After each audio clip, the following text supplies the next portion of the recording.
Welcome to the fifth video in our series of short BiteWISe guides looking at how to turn your PhD thesis into a monograph. In the last video, we looked at how to manage your relationship with your publisher. In this guide, we'll focus on a particular part of the production process, the copy editing and review stage. If you are looking for a general overview, see the first guide in the series, Turning Your Thesis into a Monograph. Your submitted manuscript is the one that your published book will be based on, so you need to make sure as far as you possibly can that you are happy with the final draft.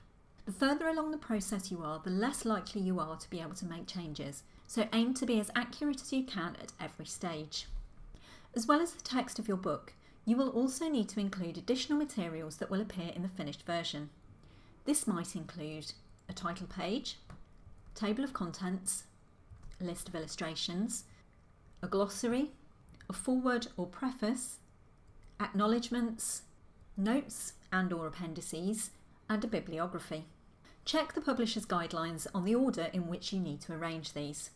In terms of formatting your manuscript, most publishers provide house style sheets covering areas such as spelling, referencing, quotations, abbreviations and acronyms, and appendices.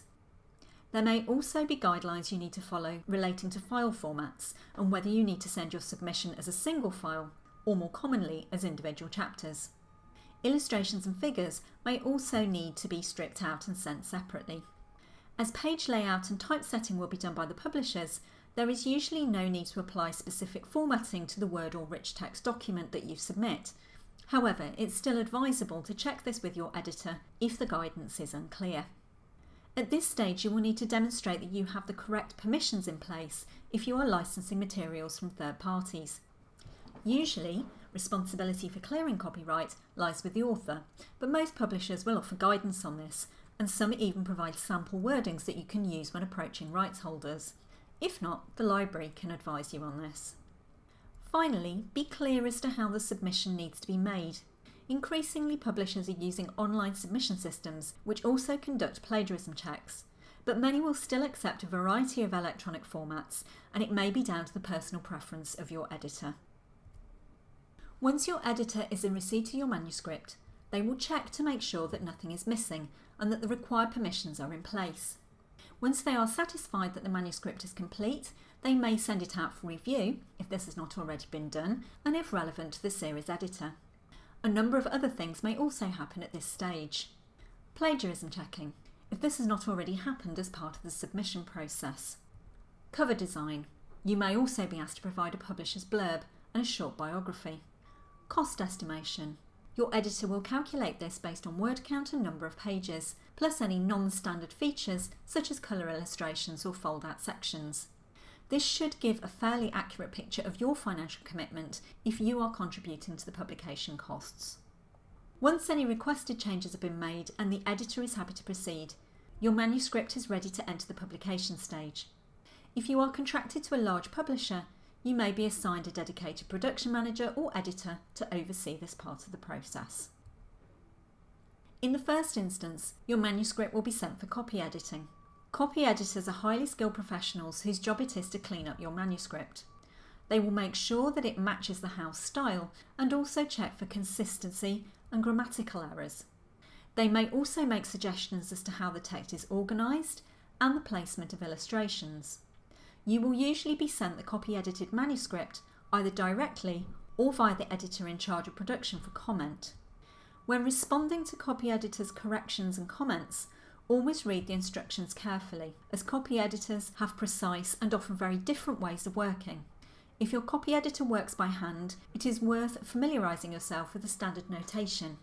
Making changes after this point can be very expensive, and publishers will often expect authors to bear the cost of anything other than minor edits.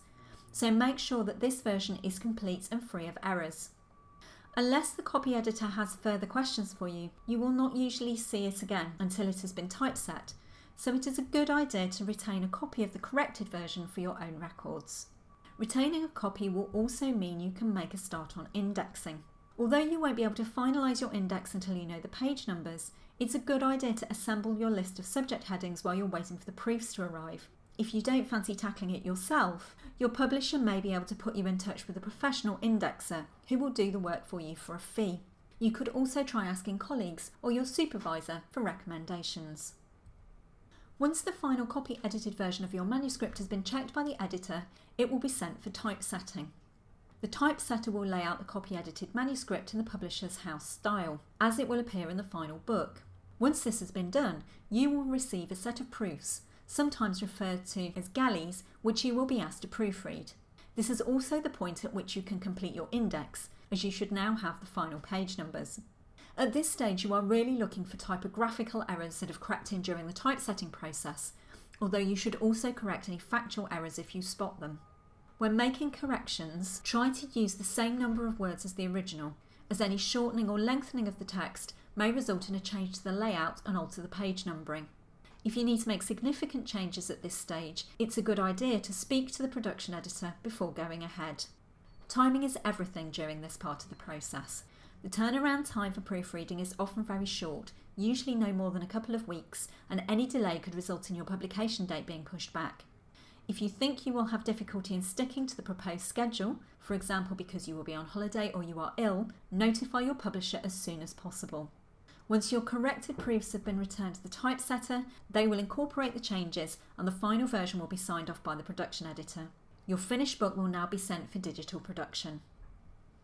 The digital files will be checked for one final time, and if your book is being produced in a physical format, it will be sent for printing and binding. The ebook version will also be finalised and made available online. We'll consider what happens after publication and look at ideas for disseminating your finished book in the 6th and final guide in the series. Thank you for listening to this short BiteWISe guide on copy editing and review, and don't forget to check out our other videos on turning your PhD thesis into a monograph.